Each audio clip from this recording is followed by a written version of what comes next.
Buen día con todos, estimados amigos. Hoy día vamos a tratar un tema más de lo que vendría a ser biología, ¿correcto? Vamos a tratar lo que vendría a ser un poco de citología y un poco lo que vendría a ser bacterias. Pero, profe, ¿no son temas distintos? Sí, en realidad podrían llamarse o podrían decirse que son temas distintos. Sin embargo, vamos a relacionarlos, porque hoy día vamos a hablar de lo que son las células, ¿correcto? Las células procariotas, ¿correcto? Células procariotas. Entonces, jóvenes, sin más que decir, comenzamos de la siguiente manera. A ver, recordemos primero qué cosa es citología. Yo sé que todos ustedes recuerdan más o menos qué es citología. Ya, te cuento.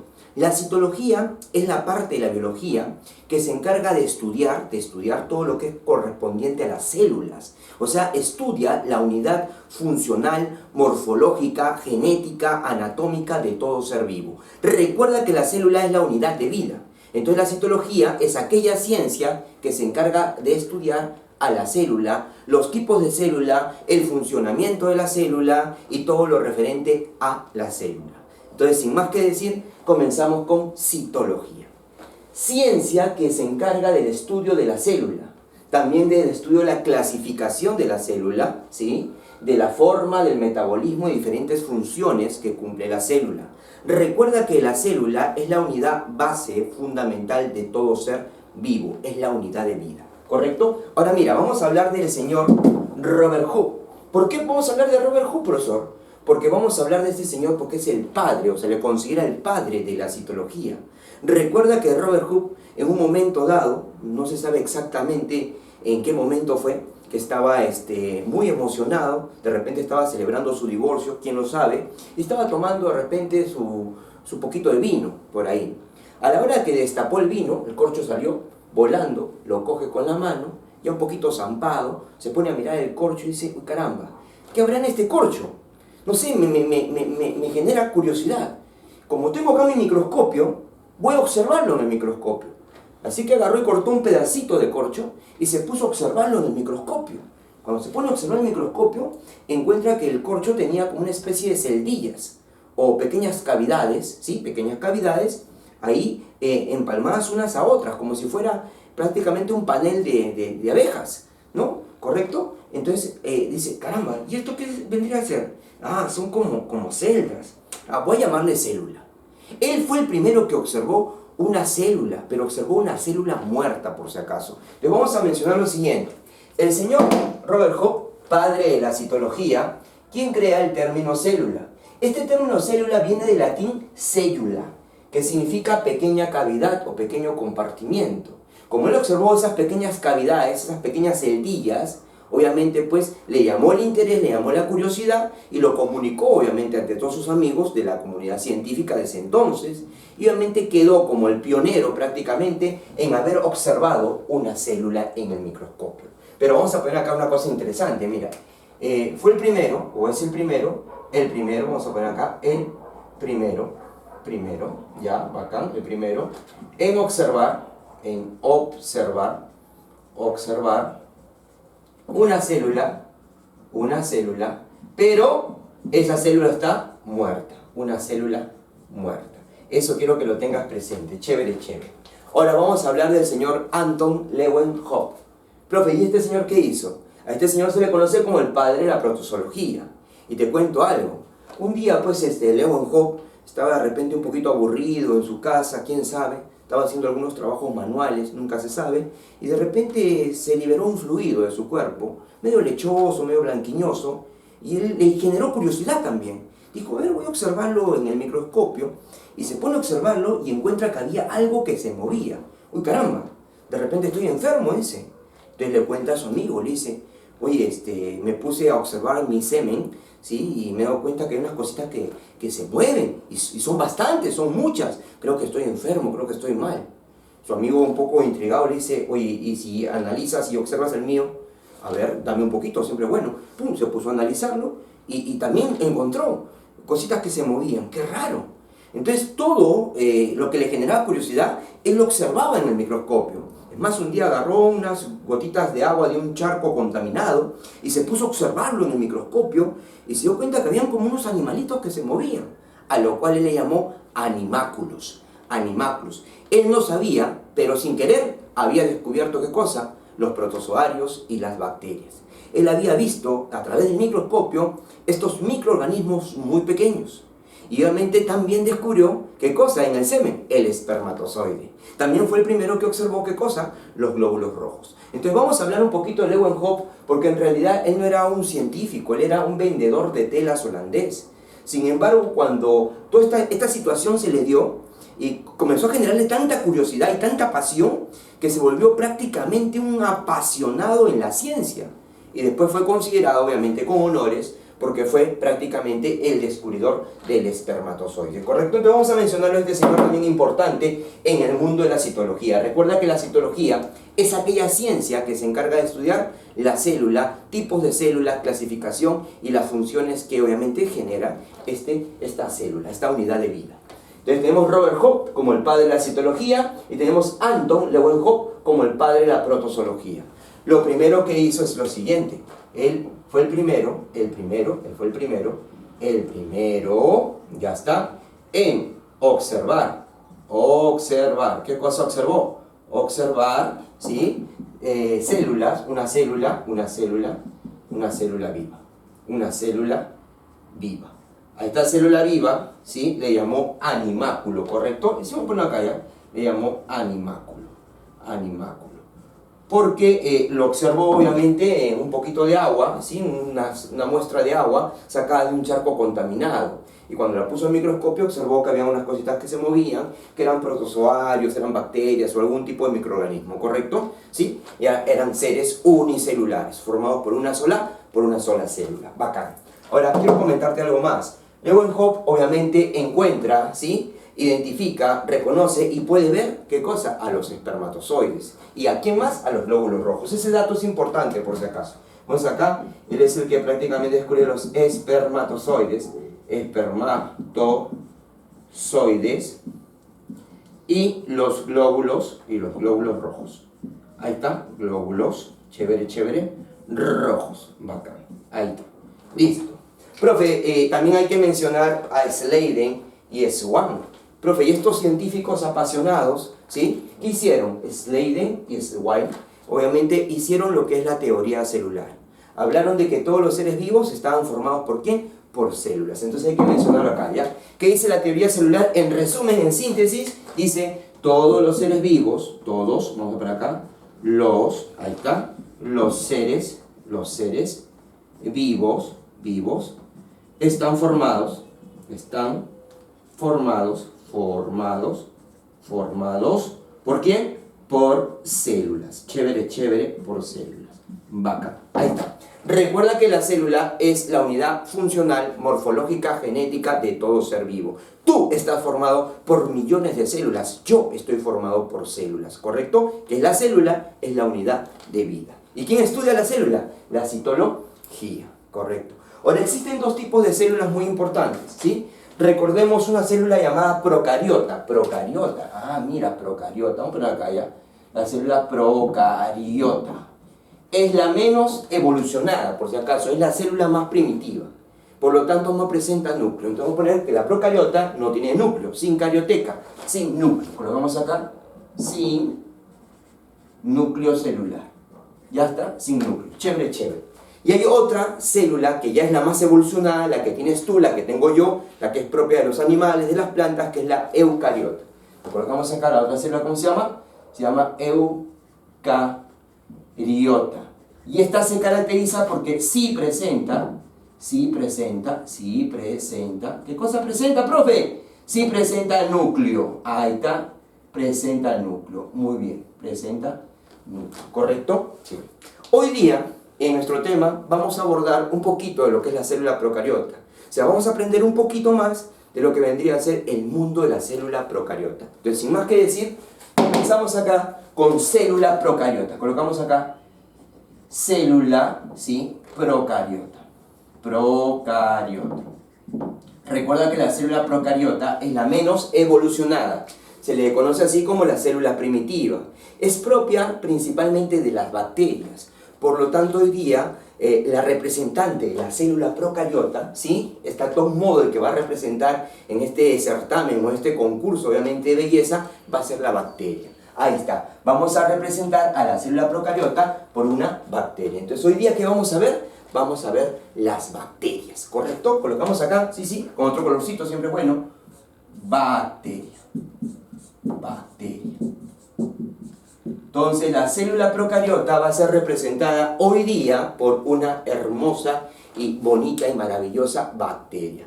Pues por si acaso las bacterias no son del todo malos. Hay gente que, profe, bacteria, ¿cómo dice que es bonita? ¿Qué dice que es bella? Si las bacterias generan muchas enfermedades. Sí, yo lo sé.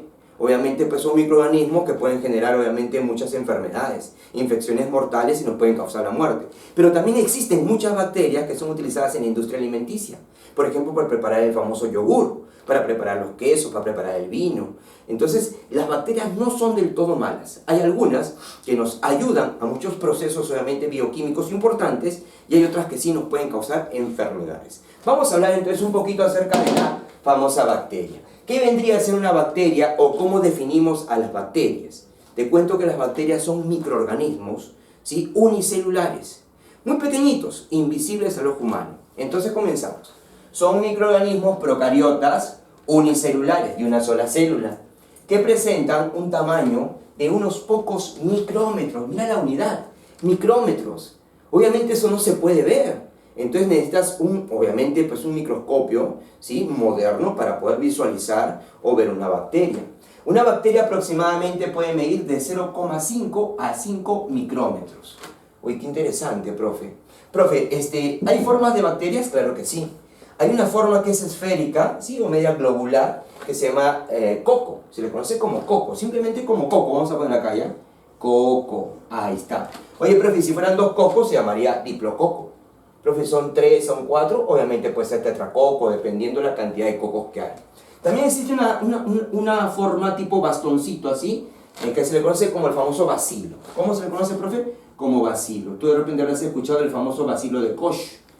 Por si acaso Koch, obviamente identificó las bacterias que eran causantes del antrax, causantes de la tuberculosis, causantes de muchas enfermedades. Fue un gran científico también muy apasionado por el mundo de la microbiología, ¿sí? ¿Correcto? Todo esto es estudio de microorganismos, por si acaso.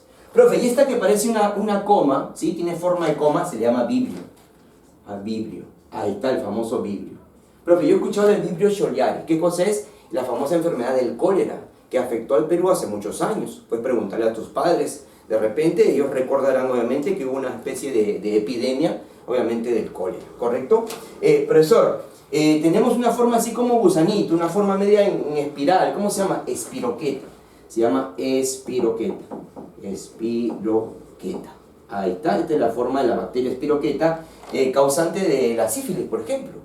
Sí, la que de repente tiene tu vecino, no lo sé. Pero bueno, espiroqueta. Recuerda que cada una de estas bacterias pueden generar diferentes tipos de enfermedades. Profe, y esta que está en cocos, pero son varios cocos y de manera lineal, ¿sí? ¿Cómo se le llama? Estreptococo. Sí, se llama estreptococo. Estreptococos. Estos estreptococos obviamente se caracterizan por generar infecciones respiratorias en su mayoría. Por ejemplo, te puede dar una infección de garganta, ¿sí? Por estreptococos. Entonces te manda el médico un antibiótico llamado acitromicina, que prácticamente es un derivado de la penicilina. Recuerda que la penicilina es un antibiótico que ataca a muchas bacterias, principalmente ataca a quienes, a estos señores, a los llamados estreptococos. ¿Qué pasaría si los cocos se comienzan a agrupar de una manera media amorfa, sí, en grandes cantidades, ¿correcto? Una gran cantidad, sí, una gran cantidad de cocos en cantidad. ¿Cómo se llamaría esto? Se llamaría estafilococos. Estafilococos. Como que se aglomeran, ¿no? En gran cantidad. Estas son las principales formas de las bacterias para que lo tengas presente. Bacán, sin más que decir, pasamos a la estructura de una bacteria. Hay varias formas de dibujar la bacteria. Yo la estoy dibujando de esta manera para tratar de explicar todas sus partes. Primero quiero que recuerdes que una bacteria es un microorganismo muy pequeño, invisible obviamente al ojo humano. Y este microorganismo es unicelular, está formado por una célula que es del tipo procariota. ¿Qué significa procariota? Que no presenta núcleo. Es una célula primitiva prácticamente, es la célula menos evolucionada, propia de las bacterias. Esta célula procariota, que la tenemos acá toda bella, ella, con su tremenda cola, así impresionante, una super cola, ¿sí? Redondita, bien bonita, ¿sí? Va a tener una zona que no es exactamente un núcleo, porque recuerda que la procariota no tiene núcleo. ¿Qué va a tener entonces? Va a tener un nucleoide. Nucleoide. Colocamos acá, va a tener un nucleoide. Nucleoide. Ese nucleoide es parecido a un núcleo, pero no es un núcleo, no es un núcleo. Es una pequeña zona donde se encuentra el material genético. ¿Quién se va a encontrar ahí? Se va a encontrar el ADN. Pero ese ADN, como no tiene obviamente núcleo, ese ADN se encuentra de manera circular y se encuentra desnudo. Entonces hay que poner acá, ¿ya? En el nucleoide se encuentra ¿quién? Se encuentra el ADN circular, ahí está, chévere, circular, y desnudo, ya para que lo tengas presente, bacanazo, ya está. ¿Sí? Ahora, ¿qué más tenemos? Ah, mira, acá tenemos la famosa membrana celular. Ah, yo recuerdo, profe, la membrana celular. ¿Sí? Vamos a ponerla acá, ¿ya? Acá está flechita, colocamos acá membrana, la famosa membrana, ¿sí? Celular, la membrana celular. Oye, profe, esa membrana celular está constituida o conformada principalmente en una estructura lipoproteica. Recuerda, una estructura lipoproteica, interesantísimo, ¿sí? O llamada también estructura de fosfolípidos también, ¿sí? Hay gran cantidad de fosfolípidos, hay lípidos en cantidad con el grupo fosfato, para que lo tengas presente, ya siempre es bueno hablar de ella. Profe, y esta especie de invaginación que está generándose acá, mira, acá también se genera otra invaginación en la membrana. Ah, ya, lo que pasa es que la membrana presenta invaginaciones. Esas invaginaciones se llaman mesosomas. ¿Cómo se llama, profe? Se les llama mesosomas. Y esos mesosomas o invaginaciones pueden ser de dos tipos. Puede ser una invaginación simplemente que permita la respiración celular, y a eso se le llama mesosoma lateral. O puede ser una invaginación que permita el soporte, ¿sí? El soporte del ADN o del material genético, que se le llama mesosoma de tabique. Entonces hay que mencionarlo, siempre es bueno. Entonces el mesosoma lateral permite, ¿qué cosa? La respiración celular. Respiración celular, y está relacionado con el famoso ATP, el adenosin trifosfato, ¿correcto? Y el mesosoma de tabique es el que permite el soporte del material genético, del material genético, ADN, simplemente lo voy a poner como ADN, tú ya sabes que es el material genético, ¿no? O sea, a veces agarra y está de una u otra manera ligado a este pequeño material genético que es el ADN circular y desnudo, en esta zona un poco densa que se le conoce como nucleoide. El nucleoide no es un núcleo, es una zona densa nada más, donde está todo el material genético. Ahora vamos a recordar algo más importante, mira, fuera de la membrana celular de la bacteria hay una pared poderosa, una pared rígida, ¿sí? Esa pared se llama la pared celular, ¿correcto? ¿Pero de quién? De la bacteria. Entonces vamos a ponerla por acá, esa es la famosa pared, ahí está, pared, chévere, pared, y acá colocamos acá celular. Esa pared celular, jóvenes, para que lo tengan presente, está formada de mureína. Si tú recuerdas, la mureína se le conoce como peptidoglucano, vamos a mencionarlo acá, está formada de peptidoglucano. Ese peptidoglucano también se le conoce con el nombre de ¿qué? Se le conoce con el nombre de mureína. Vamos a poner acá mureína.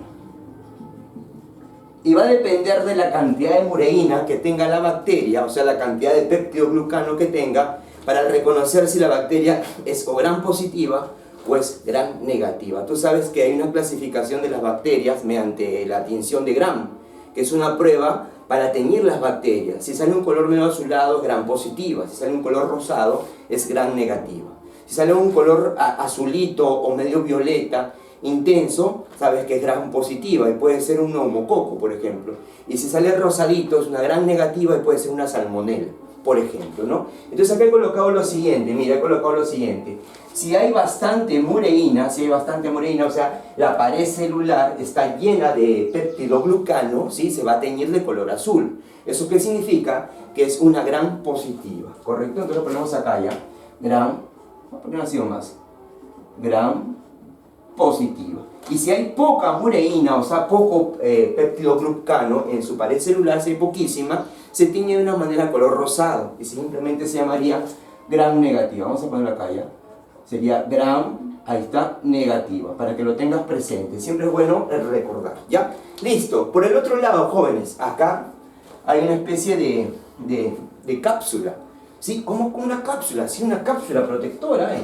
¿Qué, profe? ¿Todas las bacterias tienen esa cápsula? Algunas sí, otras no. Pero si tiene esa cápsula, oye, esa bacteria es una bacteria muy resistente. Es una bacteria prácticamente destroyer. ¿Por qué? Te voy a explicar acá. Si tiene una cápsula, la bacteria es sumamente poderosa porque puede evitar que la fagociten.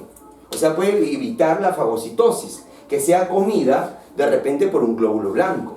Y brinda también forma y rigidez, obviamente, a la bacteria. Más o menos para que tengas la idea, es algo así, ¿no?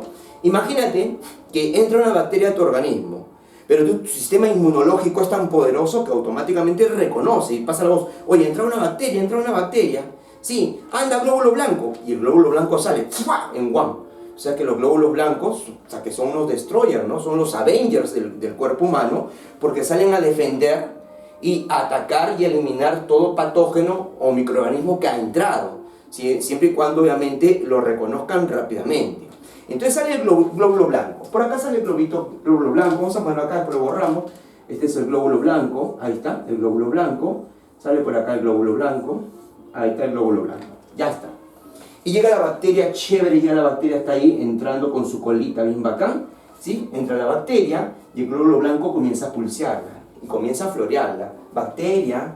Hola glóbulo blanco, ¿cómo estás? Bacteria. Hola glóbulo blanco, bacteria. Creo que contigo puedo ser feliz, bacteria. ¿Qué te parece si te acercas un poquito más? Entonces la bacteria se emociona y obviamente se siente como que hay confianza, que hay cariño y comienza obviamente a acercarse un poquito más. Y luego el blanco sigue y sigue floreándola. La sigue coqueteando, le hace cariñito y la va rodeando y ¡fua! ¿Qué hace? Fagocitosis. La ingiere y la digiere. Cuando la ingiere y la digiere, prácticamente queda destruida. A ese proceso se llama fagocitosis. ¿Qué significa fagocitosis? Prácticamente es comer. O sea, lo que no sabía la pobre bacteria es que lo que en realidad quería el glóbulo blanco simplemente era comérsela. Lo único que quería es comérsela nada más. Una vez que logró comérsela, listo, se acabó todo.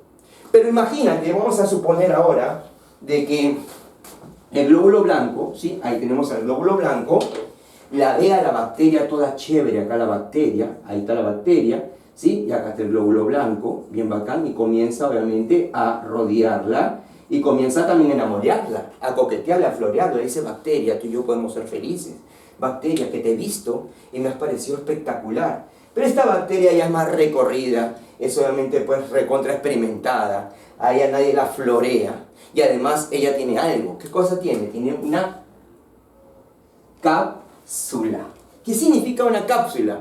Una cápsula es como una barrera protectora donde obviamente el glóbulo blanco no va a poder fagocitarla, ¿sí? Esta se la sabe de todas y por más que el glóbulo blanco florea, la bacteria dice, ¿sabes qué? Anda con tu flor a otro lado más, yo me voy. Y se va. Y se comienza ahí, ¿correcto? Y se va. Entonces, jóvenes, ¿qué podemos decir? Que la cápsula, ¿sí? En algunas bacterias le permite evitar la fagocitosis. Y además brinda forma y rigidez, obviamente, en la célula bacteriana. Entonces borramos acá, espero que me hayas entendido. Está recontra súper fácil, recontra facilito esto de acá. ¿Sí? Seguimos por acá. A ver. Tenemos acá una serie de fibrias, o llamadas pili, ¿correcto? Se llama fibrias o pili. Sí, no sé si recordar. Fibrias o pili. Colocamos acá fibrias.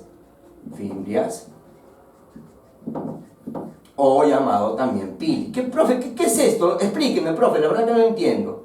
Ya, son unos pequeños, obviamente, estas pequeñas fibrias, son unas pequeñas, se podría decir, como ganchitos que permiten, obviamente, la adhesión, obviamente, para que se pueda adherir, obviamente, a alguna superficie, o se pueda adherir a parte del organismo, obviamente, la bacteria que se ha introducido, ¿correcto? Pero de todas ellas observamos que hay una más grande, mira. Esta grandecita vamos a llamarle pili. Y este pili es el que permite la conjugación o reproducción parasexual. Profe, no le entiendo nada, profe. Explíqueme en cristiano, por favor. Ya, mira, te lo explico de otra manera. Imagínate que tengo dos bacterias. Mira, acá tengo una bacteria chévere. Ahí está la bacteria con su material, obviamente, pues genético. Y aparte tiene un plásmido, ¿correcto? Un plásmido, ¿correcto? Aparte tiene un plásmido. Vamos a poner acá plásmido. Ya, los que no saben, acá vamos a ponerle plásmido. Plásmido. Los que no saben, el plásmido es un ADN extra. Es una porción del material genético de la misma bacteria. Por lo tanto, se llama ADN extra, que permite resistir a antibióticos, ¿ya? Entonces, esta bacteria de acá, sí, chévere, vamos a llamarle la bacteria Chabelo. Ahí está la bacteria Chabelo, vamos a llamarle la bacteria Chabelo. Se encuentra con la bacteria Chabela. La bacteria Chabela también está ahí. También tiene su material genético, chévere, pero no tiene ese plásmido, no lo tiene. Entonces, el individuo que ha sido infectado por estas bacterias, han venido un grupo de bacterias Chabelos y han infectado al organismo de cualquier persona, de un alumno X, ¿correcto? Este alumno X va al médico y le dice: doctor, me siento mal, tengo una infección, estoy con vómitos, con diarreas, tengo fiebre, en fin. Y el doctor le dice: de repente tienes una salmonela, o de repente tienes, en fin, una chinguela, streptococcus, no sé, Escherichia coli, en fin.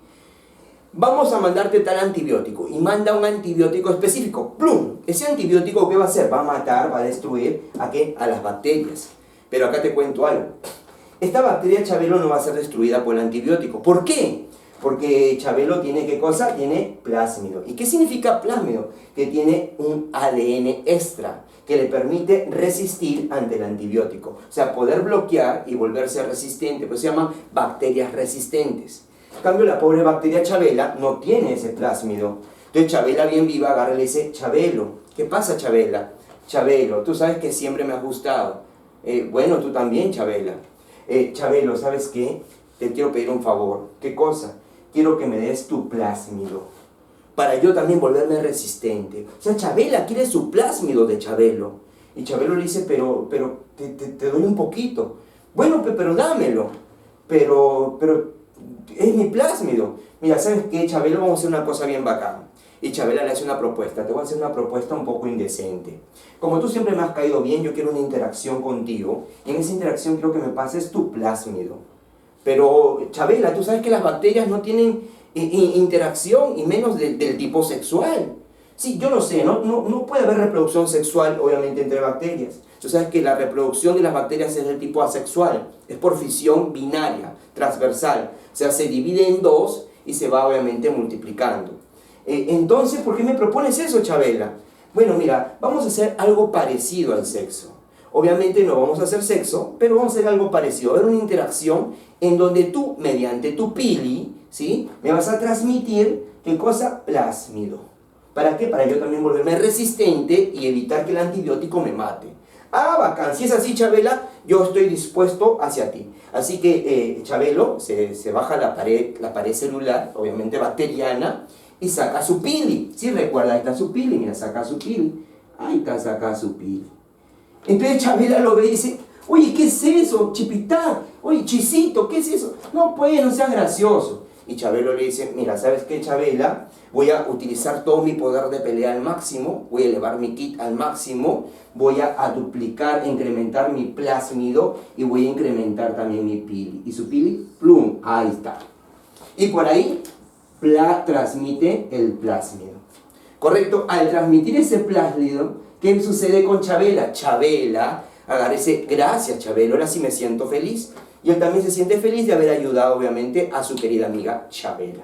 ¿Qué pasó, jóvenes, acá? Lo que pasó simplemente que ella se volvió ahora resistente. ¿Por qué? Porque el plásmido, por si acaso, es un ADN extra que permite la resistencia de la bacteria ante los antibióticos. Cuando sucede eso y el médico se da cuenta de que tú sigues enfermo, de que los antibióticos no te han curado, tiene que hacer un nuevo análisis para mandarte un antibiótico más poderoso, más resistente, un destroyer prácticamente, que pueda obviamente vencer a esa bacteria. Ya está. Jóvenes, ¿y esto de acá qué cosa es? Estos son los llamados ribosomas, ¿sí? Hay que mencionarlos, los llamados ribosomas. Los ribosomas son organelas que se encuentran obviamente en el citoplasma. Esta parte que está acá entre la membrana y el nucleoide, que no es núcleo por si acaso, no es un núcleo, es similar a un núcleo de alta densidad y que se encuentra el ADN circular y desnudo. ¿Sí? Entre la membrana y este nucleoide hay todo un fluido que se llama citoplasma, ¿correcto? Es más, voy a mencionarlo de frente. ¿Cómo se llama? Citoplasma. Citoplasma. Y ahí ocurren un sinfín de reacciones químicas y bioquímicas. Ya, bacán. Ahora, dentro de ese citoplasma hay una organela poderosa que se encuentra tanto en las células procariotas como en las células eucariotas. Y eso ha sido pregunta de examen. Preguntaron, ¿qué organela tiene en común una célula procariota de poca evolución, obviamente primitiva, que no tiene núcleo, con una célula eucariota? Y lo que tienen en común son los ribosomas. ¿Por qué los ribosomas? Porque los ribosomas, ¿de qué se encargan, jóvenes? Los ribosomas se encargan de producir, sintetizar proteínas. Entonces los ribosomas sintetizan las proteínas, las famosas proteínas. ¿Correcto? Que ya estudiamos ya qué son proteínas y para qué sirven, ¿ya? Recuerda que las proteínas son como los empleados de confianza de la célula que se encargan de mover toda la maquinaria celular para un sinfín, obviamente, de cosas. Ya está. Ahora, los ribosomas tienen una medida que se le conoce como 70S. ¿Sí? Por si acaso no es 70 soles ni 70 dólares, simplemente 70S es una medida nada más que tiene. Profe, y esta colita, mira, tremenda colaza, profe, impresionante. Sí, ni mi flaca tiene una cola así, pero bueno, esta cola de acá se le llama flagelo. ¿Cómo se llama? Flagelo. Ahí está, flagelo. Recuerda que no todas las bacterias tienen flagelo. Hay bacterias que tienen, hay bacterias que no tienen flagelo. Pero si tiene flagelo, el flagelo cumple una función. ¿Cuál es? De darle movimiento a la bacteria, o sea, de locomoción. Es función locomotora, se podría decir, locomotora de movimiento. Entonces, da movimiento, vamos a poner acá, da movimiento a la bacteria, le permite moverse, desplazarse a la bacteria. Listo. Jóvenes, sin más que decir, hemos desarrollado todo lo que vendría a ser la estructura de la bacteria. Ahora mencionarles una cosita más. Cuando hacemos clasificación de las bacterias, no solamente se clasifican por sus formas, ¿sí? Si es en forma de coco, bacilo, vibrio, no, sino que también se pueden clasificar por su nutrición. Hay bacterias que son autótrofas, ¿correcto? O sea, que fabrican su propio alimento, que sintetizan su propio alimento, no necesitan de nadie, ellas solas fabrican su propio alimento. En otras palabras, obtienen, voy a poner acá, obtienen, ahí está, obtienen, ¿qué cosa? Obtienen carbono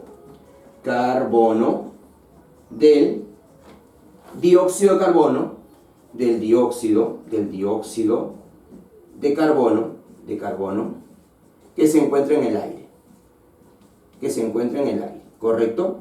Y obviamente pues lo procesan y obtienen obviamente pues su alimento. Entonces las autótrofas, ¿sí? Se dice que son aquellas bacterias que pueden ellas mismas sintetizar su propio alimento. Ellas mismas sintetizan su propio alimento, no necesitan de nadie más, ¿correcto? O sea, obtienen el carbono que necesitan del dióxido de carbono del aire. En cambio, las heterótrofas, o heterótrofa, ¿sí? Ese tipo de nutrición heterótrofa, ¿correcto? Este tipo de nutrición heterótrofa obtienen el carbono, pero de compuestos orgánicos. En otras palabras, ellos no fabrican su alimento, sino lo obtienen de otros compuestos que están ahí. Obtienen, obviamente, buscando, ¿sí? ¿Qué cosa? El alimento. En otras palabras, vamos a poner acá, obtienen, ahí está, obtienen el carbono que necesitan, el carbono de los diferentes compuestos, de los compuestos orgánicos. Chévere. Y acabamos con orgánicos y acabamos con lo que vendría a ser la nutrición. Ahora, otro tipo de clasificación se da por su respiración. Tú sabes que existen bacterias aerobias, ¿sí? Que son aquellas que necesitan oxígeno. Hay bacterias anaerobias que no necesitan oxígeno. Y hay bacterias facultativas que pueden o no necesitar oxígeno. Si hay, bacán, lo utilizan. Si no hay, no importa, utilizan otras sustancias, ¿correcto? Entonces ponemos por acá, bacterias aerobias. ¿Qué significa eso? Son las que necesitan,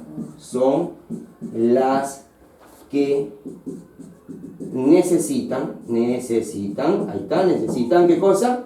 Oxígeno para su desarrollo, ¿ya? Para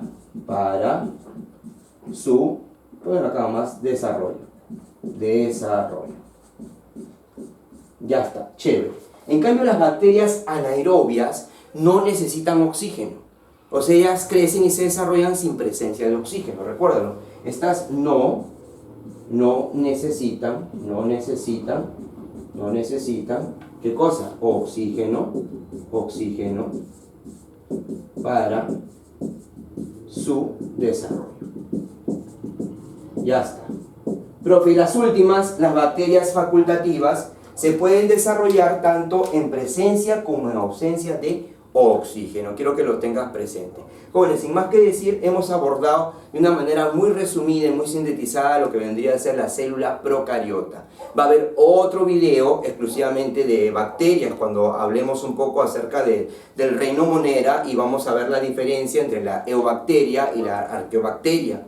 Y todo ello lo vamos a mencionar explicado de manera detallada en otro video. Pero por hoy día nos vamos a quedar en lo que es célula procariota. Recordemos rápidamente, la citología, ciencia que se encarga de estudiar las células, todo lo que son los tipos de células, tanto procariota como eucariota, la clasificación, forma, metabolismo y funciones. Padre de la citología se le conoce a Robert Hooke. ¿Por qué? Porque fue el primero que observó una célula, claro que fue muerta, de un corcho, pero la observó, esa célula muerta, y le dio el nombre de célula porque proviene del latín cellula, que significa pequeña cavidad, ¿correcto? Ya está. Fue el primero en observar una célula muerta.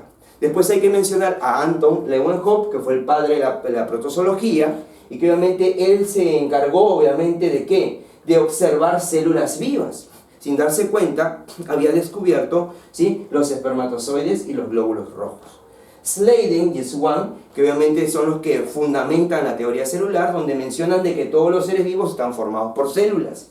Y obviamente las células están obviamente clasificadas en dos grandes grupos. Las procariotas, que son las células menos evolucionadas, que no presentan obviamente núcleos sin carioteca, y las eucariotas, que son las más evolucionadas, que las tenemos tú, yo, las tenemos los seres humanos, por ejemplo, ¿no? Hoy día estamos viendo célula procariota, que es la más primitiva, la más sencilla, y la representante para esa célula, ¿quién será? La bacteria, que es un microorganismo procariota unicelular, de tamaño muy pequeño, de pocos micrómetros, de 0.5 a 5 micrómetros más o menos de tamaño.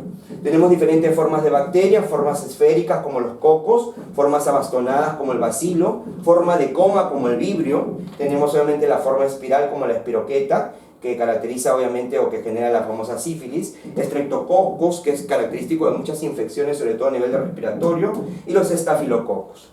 Tenemos acá la estructura de la bacteria hermosa, bella, con una tremenda cola, donde tiene obviamente, ¿qué cosa? Un nucleoide. No es un núcleo, es una zona densa donde se encuentra el ADN circular y al desnudo, ¿correcto? El material genético. Tenemos obviamente acá los llamados ribosomas, que se encargan de sintetizar proteínas. Tenemos al plásmido, obviamente, que permite la resistencia a los antibióticos. Es como una especie de ADN extra, ¿sí? Extra, correcto, muy bien. Una membrana que lo cubre, llamada la famosa membrana celular, que está formada, ¿por qué? Por fosfolípidos, ¿sí? Por fosfolípidos en su estructura, y contiene mesosomas, que son pequeñas invaginaciones, pueden haber varias, ¿correcto? Las que no tienen nada se llaman lateral, solamente ayudan a la respiración celular, y las que está pegada, obviamente, al material genético, o soporta el ADN, se le llama mesosoma de Tabite. Muy bien. Dentro se encuentra el citoplasma, donde ocurren un sinfín de reacciones químicas. Tenemos la pared celular formada por péptidoglucano, y que de ello va a depender, obviamente, si son gram positivas o gram negativas las bacterias. Hay una prueba de tinción que se le hace, y si bota un color azulado, significa que es una gram positiva, que tiene bastante moreína o que su pared tiene bastante péptidoglucano. Si tiene poco, va a botar una gram negativa que hace de color rosado. Tenemos una cápsula, que te lo expliqué, que puede evitar la fagocitosis, es como una especie de protección, obviamente, de esa bacteria para que sea fagocitada, para que no sea comida prácticamente por un glóbulo blanco. También brinda forma y rigidez, obviamente, a la célula. Ahí tenemos el famoso pili, recordad el famoso pili, así, ¿sí? No es un pene, es pili. Y ese pili lo que va a ayudar es a la conjugación. ¿Y qué cosa es la conjugación? Es un tipo de reproducción parasexual, o sea, no es sexual. Recuerda que las bacterias no tienen reproducción sexual. Su reproducción de las bacterias es asexual y por bipartición o por fisión dividida, ¿no? Que sea de manera transversal. Sin embargo, este pili va a permitir transmitir de una bacteria hacia otra el plásmido, que es ADN extra, para generarle mayor resistencia ¿ante quién? Ante los antibióticos. Jóvenes, tenemos también por su nutrición, que es, puede ser autótrofa o puede ser heterótrofa, si sintetiza sus propios alimentos o si los obtiene de compuestos orgánicos. Y por su respiración puede ser obviamente bacterias aerobias, que son las que necesitan oxígeno, las bacterias anaerobias que no necesitan oxígeno, y las facultativas que, bueno, pues pueden prescindir o no del oxígeno. ¿Correcto? Sin más que decir, hemos acabado con célula procariota. Listo, pueden copiar, muchachos.